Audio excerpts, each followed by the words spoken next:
After an argument with her male best friend, she pulled me aside and said, "You need to apologize to him, or we're done." I just looked at her. Then she added, "He was here before you, and he's more important than you." I didn't say a word, just got in my car and drove away. 3 days later, she was outside my apartment crying for forgiveness. I'm not a writer, so bear with me. Never thought I'd be posting here, but recent events have left me questioning a lot of things, and I could use some outside perspective. For context, I, 43M, am a general contractor, divorced 6 years ago, one teenage daughter who lives with her mom. I've been dating Allison, 39F, for just over a year. We met when I was renovating the coffee shop she manages. Classic stuff. She'd bring me coffee, we'd chat during my breaks. Eventually I asked her out. We hit it off immediately. Similar sense of humor, both outdoorsy, both previously married with no interest in doing that again anytime soon. It's been good. Comfortable, but not boring. At least that's what I thought. Enter Kevin, 41M, Allison's best friend since college. According to her, they briefly dated sophomore year, decided they were better as friends, and have been inseparable ever since. He was the man of honor at her wedding. He helped her through her divorce. He's basically a fixture in her life. I've met Kevin plenty of times over the past year, usually in group settings, game nights, barbecues, birthday parties. He's always been fine. Not particularly friendly toward me, but not openly hostile either, just kind of watchful, like he's evaluating whether I'm good enough for Allison. I've made efforts to get to know him, but he keeps a polite distance. Here's where things went sideways. Last weekend, Allison hosted a dinner party at her place. Nothing fancy, just a few friends over for steaks on the grill. I arrived early to help set up. Kevin was already there, standing in Allison's kitchen like he owned the place, mixing drinks and giving her cooking advice. No big deal, I figured. They're close, it's normal. The evening was going well. Good food, good conversation. After dinner, we all moved to the back deck. Someone brought up politics, always a mistake, and Kevin and I realized we're on opposite ends of the spectrum. Not extreme either way, just different perspectives. The conversation stayed civil, but it was clear we disagreed. I wasn't being aggressive, just stating my views when asked. But with each point I made, Kevin would look at Allison like he was expecting her to jump in and correct me. When she didn't, his tone got sharper, more dismissive. Finally, after one particularly condescending comment, I said, "Look, man, we can disagree without the attitude. We're all adults here." You'd think I'd slapped him. His face went red and he turned to Allison. "Are you gonna let him talk to me like that?" Before she could answer, I said, "I'm talking to you, not her, and I'm just asking for basic respect." Kevin stood up, drink in hand. "You don't know what the hell you're talking about. Never have. Allison knows it too, she's just too nice to say it." I looked at Allison, expecting her to defuse the situation or at least not take sides. Instead, she was staring at Kevin with this worried expression, like he was a bomb about to go off. "Kevin, he didn't mean anything by it," she said, her voice placating. "The hell I didn't," I countered. "I meant exactly what I said. We can disagree without being disrespectful." The deck fell silent. The other guests looked uncomfortable. Kevin set down his drink with exaggerated care. "I think I'm going to head out. Call me later, Ale." Then he walked through the house and left, slamming the front door. Allison immediately got up and followed him inside. I could hear their low voices, but couldn't make out the words. When she came back, she was visibly upset. "What was that about?" I asked when she sat down. "Not now," she muttered, then plastered on a smile for our remaining guests. The rest of the night was strained. After everyone left, I started helping clean up. That's when Allison pulled me into the kitchen, arms crossed. "You need to apologize to Kevin," she said without preamble. I nearly dropped the plates I was carrying. "Excuse me? You embarrassed him in front of everyone. You need to apologize." I set the plates down carefully. "Allison, he was being condescending and dismissive. If anyone owes an apology, it's him." She shook her head. "You don't understand. Kevin doesn't handle conflict well. He feels attacked." "And I feel disrespected," I countered. "Has it occurred to you that your best friend might not like your boyfriend very much?" "That's not true," she said, but her eyes slid away from mine. "He's just protective." "Protective? I'm not a threat to you. And even if I were, you're a grown woman who can make her own decisions." She shifted uncomfortably. "Look, This is simple. You need to apologize to him, or we're done. I stared at her, not quite believing what I was hearing. You're giving me an ultimatum? Over a disagreement with your friend? That's when she dropped the bomb that changed everything. He was here before you, and he's more important than you. The words hung in the air between us. I felt like I'd been punched in the gut. Not because of what she said, but because of how matter-of-factly she said it. Like it was obvious. Like I should have known all along that I was second place. I didn't raise my voice, didn't argue. Just looked at her for a long moment, absorbing the truth of where I stood in her life. Then I grabbed my keys from the counter, walked out to my truck, and drove away. She called after me, but I didn't look back. When I got home, my phone was already buzzing with texts from Allison. Where did you go? We need to talk about this. You're overreacting. Please come back so we can discuss this like adults. I turned my phone off and went to bed. Slept surprisingly well for a man whose relationship had just imploded. The next morning, I had a dozen missed calls and more texts. I read them but didn't respond. Went to work, focused on a bathroom remodel that needed my attention. Came home, watched a game, ordered pizza. Life goes on. By day 3, the calls had slowed down, but the texts had gotten more desperate. I wasn't ignoring her out of spite. I just needed time to think, to process what had happened and what it meant. That evening, there was a knock at my door. I looked through the peephole and saw Allison standing there, eyes red-rimmed, clutching her purse like a life preserver. I considered not answering. But that seemed cowardly, and whatever else I am, I'm not a coward. So I opened the door but remained in the doorway. Can I come in? She asked, her voice small. I don't think that's a good idea. Please, I need to explain.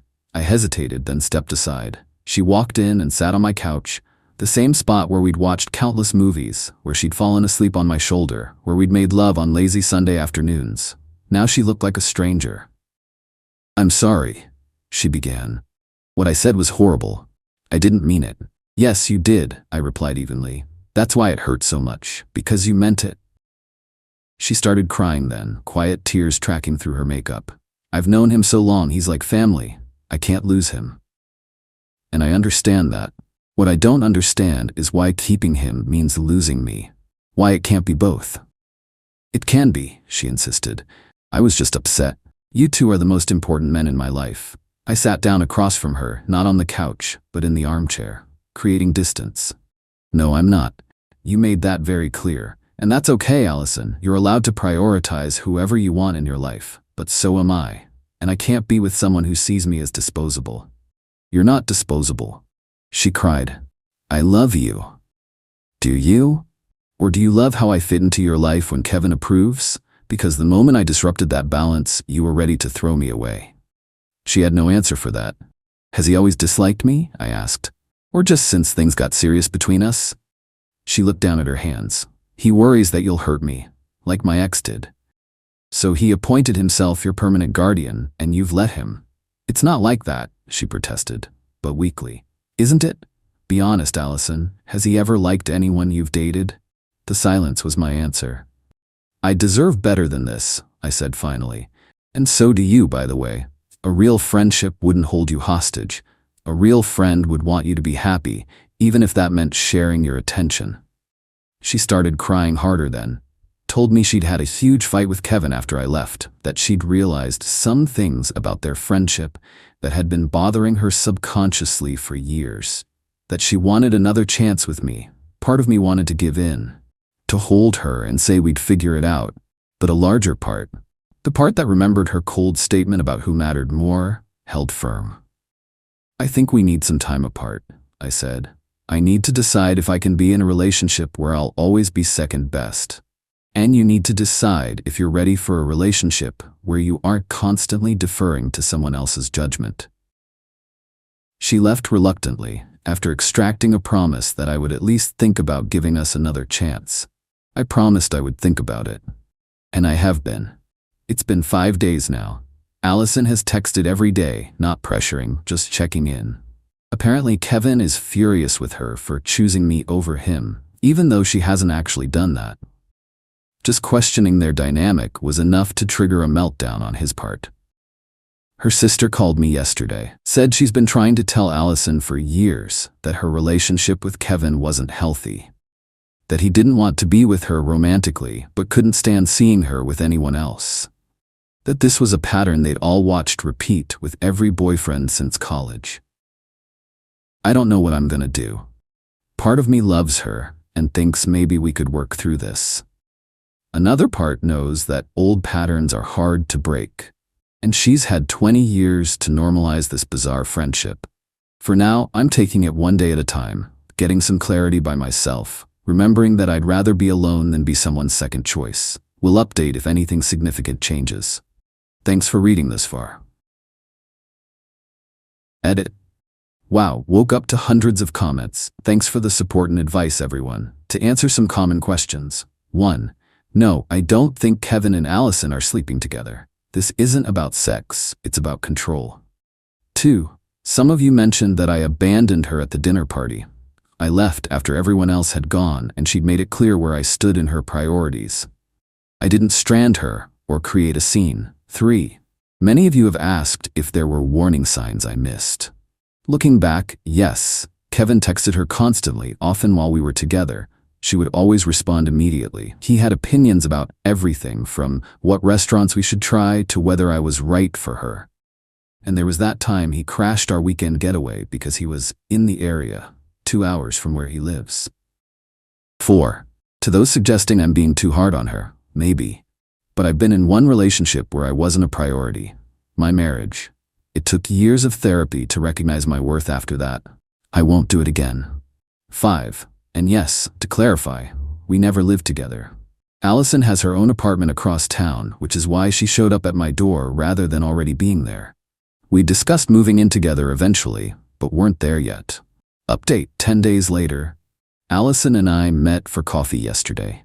Neutral territory, a place downtown neither of us frequents. She looked tired but determined. She spoke first, telling me she'd been doing a lot of thinking and had some revelations about her friendship with Kevin. Apparently, after our argument, she started noticing things. How he subtly dictated her choices. How he created crises when she was focusing on other relationships. How he'd conditioned her to prioritize his feelings above everyone else's, including her own. She showed me texts he'd sent after their fight, manipulative, guilt-tripping messages about how she was throwing away 2 decades of friendship and choosing some contractor over family. Reading them made my skin crawl.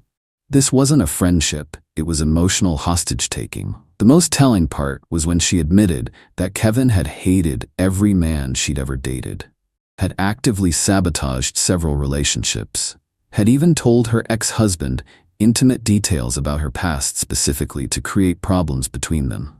And she'd always forgiven him, always maintained the friendship, always put him first. I don't want to live like that anymore, she told me. I've already talked to a therapist. I have my first appointment next week. I told her I was proud of her for recognizing the unhealthy dynamic, but that I needed to protect myself too. We agreed to take things very slowly. Casual dates, no pressure, while she works through her issues with professional help. Kevin, predictably, has escalated. When cutting her off emotionally didn't work, he tried a new tactic, showing up at her workplace, sending flowers, acting like the perfect friend who just wants her happiness. Classic manipulation. To her credit, Allison has maintained firm boundaries. She told him they needed space and that their friendship would need to change fundamentally if it were to continue at all. I'm cautiously optimistic, but proceeding with eyes wide open. Some of you warned me to run for the hills, and I understand that perspective. But I've seen how hard she's working to break free from this dysfunctional relationship, and that counts for something. We'll update again when there's more to share. Update: 1 month later. Things have progressed in unexpected ways. Allison has been consistent with therapy and has maintained boundaries with Kevin, who responded by alternating between love bombing and rage. Classic abuser tactics. The final straw came last week when he showed up drunk at her apartment, demanding to be let in, yelling that I had brainwashed her. She called the police. They removed him, and she filed a restraining order the next day. It was painful for her, but also clarifying. She told me it was like finally seeing the full picture after years of looking at individual puzzle pieces. She's been connecting with friends she'd drifted away from during Kevin's reign.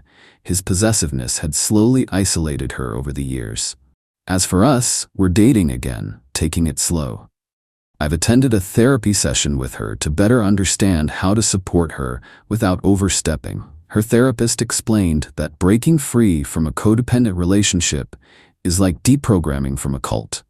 It takes time and patience. Kevin has apparently moved on to trying to turn mutual friends against her, with limited success. Most people have seen his true colors now, particularly those who witnessed his behavior firsthand. A few close friends have even reached out to apologize for not saying something sooner. That said, some mutual acquaintances have taken his side, believing his twisted version of events. Allison says that's been difficult, but also revealing, showing her who her real friends are. Kevin's workplace, he and Allison work for different companies, thankfully, has also gotten involved after he repeatedly tried to contact her through their business email. Her HR department documented the incidents and helped her establish professional boundaries, including blocking his email domain and alerting front desk security about the restraining order. I'm impressed by Allison's strength through all this. Recognizing and addressing toxic patterns isn't easy, especially long-standing ones. Whether or not our relationship goes the distance, I'm grateful we've both learned important lessons about healthy boundaries and self-respect. For those who suggested I should have just apologized to keep the peace, this was never about politics or a minor disagreement. It was about a fundamental imbalance in how she valued our relationship versus her unhealthy attachment to Kevin. Sometimes walking away is the only thing that breaks the spell. Final update. 6 months later, Allison and I are still together, and things are better than they've ever been.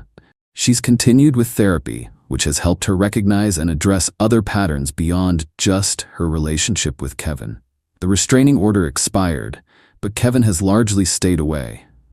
He's apparently started a campaign to rewrite history among their mutual friends, casting himself as the victim who was replaced. Few are buying it. Those who witnessed his behavior at the dinner party and afterward have a pretty clear picture of the dynamic. Allison has apologized multiple times for what she said that night, but I've told her actions speak louder than words. And her actions have consistently shown that she's committed to building a healthy relationship based on mutual respect and appropriate boundaries. We're moving in together next month. Taking that step feels right now, in a way it wouldn't have 6 months ago. We've had our share of disagreements since that night, but they're different now. We talk things through as equals without outside interference. To the person who commented that you can't compete with history, you're right. But that's not what this was about. It was about recognizing that history isn't always healthy just because it's familiar. Sometimes the longest relationships in our lives are the most damaging. Thanks to everyone who offered advice and support during a difficult time. Sometimes standing your ground and knowing your worth is the best form of self-care. And sometimes it gives others the courage to stand their ground too.